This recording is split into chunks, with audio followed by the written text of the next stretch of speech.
Hello children, welcome to the YouTube channel of Velkin National School, Vasai East. I am Mrs. Deepika Singh, subject teacher of Hindi. आज हम पढ़ेंगे पाठ 4 शब्द संपदा, जिसे लिखा है डॉक्टर सूर्य नारायण रणसुभे जी ने। शब्द संपदा, डॉक्टर सूर्य नारायण रणसुभे। इन्होंने कहा है कि भाषा के विकास और उसके महत्व के बारे में यह यहाँ पर बता रहे हैं। भाषा के कारण ही मानव संस्कृति का विकास संभव हो सका है। भाषा सार्थक शब्दों का संयोजन है। भाषा में शब्दों का बड़ा ही महत्व है। शब्द मनुष्य को ज्ञान से जोड़ते हैं और मनुष्य को एक दूसरे से जोड़ते हैं। शब्द जो है मनुष्य को हंसाते हैं, प्रेरणा देते हैं। भाषा की समृद्धि के लिए वाचन आवश्यक है। शब्दकोश पढ़ने से भी शब्द संपदा बढ़ती है। तो बच्चों, आप यहाँ पर लेखक जो है वो शब्दों की शक्ति को दिखाते हुए उनकी संपदा को बढ़ाने के लिए जागरूक कर रहे हैं। आइए हम इसे पढ़ते हैं। आदिम व्यवस्था से आधुनिक मनुष्य तक की विकास यात्रा का रहस्य किसमें है? क्या इसका तुम्हें पता है? अधिकांश लोग इसका उत्तर देते हैं कि अन्य प्राणियों की तुलना में मनुष्य का विकसित मस्तिष्क इस पूरी प्रगति व संस्कृति के मूल में है। मतलब कि आदिकाल से आधुनिक मनुष्य तक जो मनुष्य की विकास यात्रा है, जो उसका प्रोग्रेस है, वो क्या है इसका पता जो है कुछ लोग कहते हैं कि मनुष्य का जो दिमाग है वह जल्दी विकसित होता है, जिसके कारण वह प्रकृति और संस्कृति को समझ गया। यह उत्तर अपूर्ण है। मतलब कि यहाँ पर लेखक कह रहे हैं कि यह उत्तर पूरा नहीं है। पूर्ण उत्तर यह है कि मनुष्य की प्रगति हुई वह इसलिए कि इस मस्तिष्क ने भाषा की खोज की। भाषा मतलब वाणी, बोली।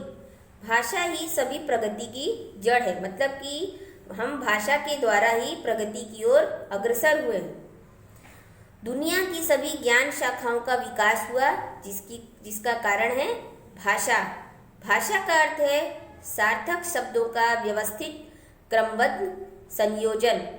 मतलब सही शब्दों को हम व्यवस्थित तरीके से, ठीक तरीके से, उचित तरीके से क्रमबद्ध मतलब कतार में मिलाते हैं।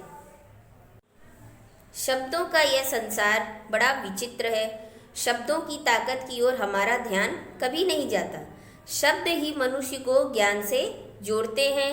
शब्द ही मनुष्य को मनुष्य से जोड़ते हैं और शब्द ही मनुष्य को मनुष्य से तोड़ते भी हैं। मतलब कि हम अपनी बातें जो है या हम जो भी व्यवहार करते हैं वह सब भाषा के माध्यम से ही होता है, शब्दों के माध्यम से होता है, जो मनुष्य को जोड़ता है और मनुष्य को तोड़ता भी है। विज्ञान की दृष्टि से तो अक्षर ध्वनि के चिन्ह हैं, निर्जीव हैं। मतलब अक्षरों में कोई जान नहीं होती, ऐसा विज्ञान मानता है। मनुष्य ही उन्हें अर्थ देता है और जीवंत बनाता है, जिसे मनुष्य ही उन्हें अर्थ के रूप में समझाता है और उनके अंदर जान डालता है, उन्हें जीवित करता है। मतलब कि शब्दों को मनुष्य ही अपने तरीके से जीवित करता है। जब शब्द जीवंत हो जाते हैं तो फिर उनमें मनुष्य के विविध स्वभाव गुण आने लगते हैं। मनुष्य स्वभाव के जितने विभिन्न नमूने हैं उतने ही शब्दों के स्वभाव के भी नमूने हैं। मतलब मनुष्य का जैसा भी स्वभाव होता है, जो अलग अलग तरीके से दर्शाते हैं, वैसे ही शब्दों के भी अलग अलग स्वभाव हैं। जैसे कुछ लोग औरों को हंसाने का काम करते हैं, वैसे ही कुछ लोग लोगों को हंसाते हैं। जैसे कुछ लोग औरों को हंसाने का काम करते हैं, वैसे ही कुछ शब्द जो है वो भी लोगों को हंसाते हैं। कुछ शब्द जो है वो हंसाने का काम करते हैं। जैसे कुछ मनुष्य औरों को हमेशा तकलीफ देते हैं, वैसे कुछ शब्द के उच्चारण मात्र से ही सामने वाला व्यक्ति व्यथित हो जाता है। मतलब कि कुछ शब्द जो है जब कह दो तो आप जो है उससे दुखी हो जाते हो। कई बार वह शब्दों को सुनकर रोने भी लगता है। कुछ लोग बड़े प्रिय होते हैं, वैसे ही कुछ शब्द भी बहुत प्रिय होते हैं। जैसे कुछ मनुष्य अच्छे लगते हैं, वैसे ही कुछ शब्द भी बहुत ही अच्छे लगते हैं। उन्हें बार बार सुनने का या गुनगुनाने की इच्छा होती है। एक और कुछ शब्द धोखा देने वाले होते हैं, तो कुछ निरर्थक होते हैं। निरर्थक मतलब जिसका कोई अर्थ नहीं हो। तो दूसरी ओर कुछ शब्द बहुत ही सज्जन, सात्विक, सभ्य और सुसंस्कृत होते हैं। कुछ शब्द निष्क्रिय बना देते हैं कि कुछ मत करो, जो भाग्य में है वो तो मिल ही जाएगा, नहीं है तो नहीं मिलेगा। न्यूटन ने कहा है कि किसी भी काम की सफलता के लिए 90% यानी कि 90% परिश्रम की और 5% बुद्धि की और 5% संयोग की जरूरत होती है। परंतु याद रखें कि किसी भी काम को पूर्णत्व देने के लिए 90% कठोर परिश्रम की जरूरत होती है। ऐसे शब्द जो हमें निष्क्रिय करते रहते हैं, मतलब कि कुछ बातें जो है वो हमें डीमोटिवेट करती हैं, उन्हें हमें अपने जीवन और व्यवहार से बाहर निकाल फेंकना चाहिए। कुछ भाषाओं के शब्द किसी भी अन्य भाषा से मित्रता कर लेते हैं और उन्हीं में से एक बन जाते हैं। जैसे आपके मित्रों में से कुछ ऐसे हैं जो सबसे घुल मिल सकते हैं और कुछ ऐसे होते हैं जो औरों से मित्रता नहीं कर पाते। शब्दों का भी ऐसा ही स्वभाव होता है। मतलब कि यहाँ पर लेखक कह रहे हैं कि जैसे मनुष्य का स्वभाव होता है, वैसे ही शब्दों का भी स्वभाव होता है। विशेषकर अंग्रेजी भाषा के कई शब्द जिस किसी प्रदेश में गए वहाँ की भाषाओं में घुल मिल गए। जैसे कि बस जो है वह अंग्रेजी शब्द है, लेकिन इसे लोग हिंदी भाषा और भी कई भाषाओं में इसका प्रयोग करते रहते हैं। रेल, कार, रेडियो, स्टेशन आदि। कहा जाता है कि तमिल भाषा के शब्द केवल अपने परिवार, द्रविड़ परिवार तक ही सीमित रहते हैं। और यहाँ पर लेखक कह रहे हैं कि जो तमिल भाषा का शब्द है वह सिर्फ अपने ही परिवार तक सीमित रहता है। वे किसी से घुलना मिलना नहीं चाहते, मतलब उन्हें वह किसी के साथ घुल मिल नहीं सकते। अलबत्ता हिंदी के शब्द मिलनसार हैं, परंतु सब नहीं। कुछ शब्द तो अंत तक अपना स्वतंत्र अस्तित्व बनाए रखते हैं।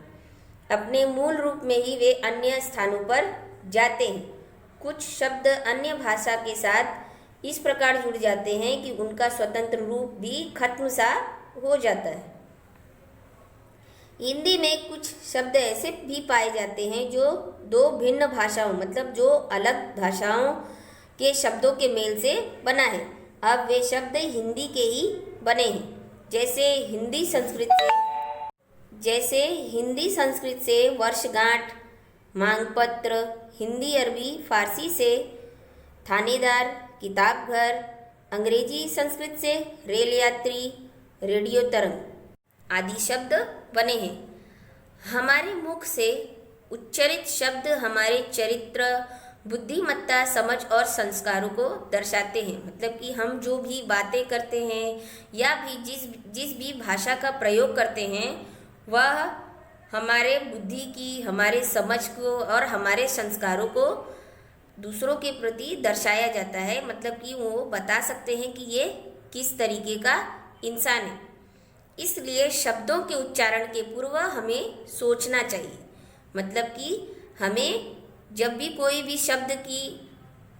शब्द का प्रयोग करते हैं तो हमें उसके पहले सोचना चाहिए कि हम क्या बोल रहे हैं। कम से कम शब्दों में अर्थपूर्ण बोलना और लिखना एक कला है। मतलब कि कम शब्दों में अर्थपूर्ण बातें, मतलब मीनिंगफुल आपको बात करनी चाहिए और लिखना भी चाहिए कि आप कम बातों में बहुत कुछ समझा सको।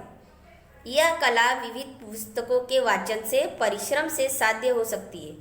यह कलाएं जो है वो आपको अनेक किताबों के माध्यम से प्राप्त हो सकती है।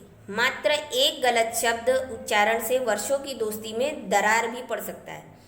मतलब कि आप अपने जीवन में कोई भी ऐसा निरर्थक शब्द बोलें जिससे आपके दोस्ती में दरार भी पड़ सकता है। शब्द का इतना महत्व मनुष्य के जीवन में है। किस समय किसके सामने किस प्रकार के शब्दों का प्रयोग करना चाहिए, इसे अनुभव, मार्गदर्शन, वाचन और संस्कारों द्वारा सीखा जा सकता है। सुंदर उपयुक्त अर्थमय शब्दों से जो वाक्य परीक्षा में लिखे जाते हैं उस कारण ही अच्छी श्रेणी प्राप्त होती है। अनाप शनाप शब्दों का प्रयोग हमेशा हानिकारक होता है, मतलब कि आप निरर्थक बातें कभी भी करेंगे वह हानिकारक सिद्ध होता है। प्रत्येक व्यक्ति के पास स्वयं की शब्द संपदा होती है, मतलब हर मनुष्य का अपना एक अलग शब्द का पोटली होता है, शब्द की बातें होती हैं। इस शब्द संपदा को बढ़ाने के लिए साहित्य के वाचन की ज़रूरत होती है। शब्दों के विभिन्न अर्थों को जानने के लिए शब्दकोश की भी ज़रूरत होती है, मतलब कि अगर हमें किसी भी शब्द का विभिन्न अर्थ मतलब अलग अलग अर्थ जानना है तो उसके लिए हमें शब्दकोश की ज़रूरत होती है।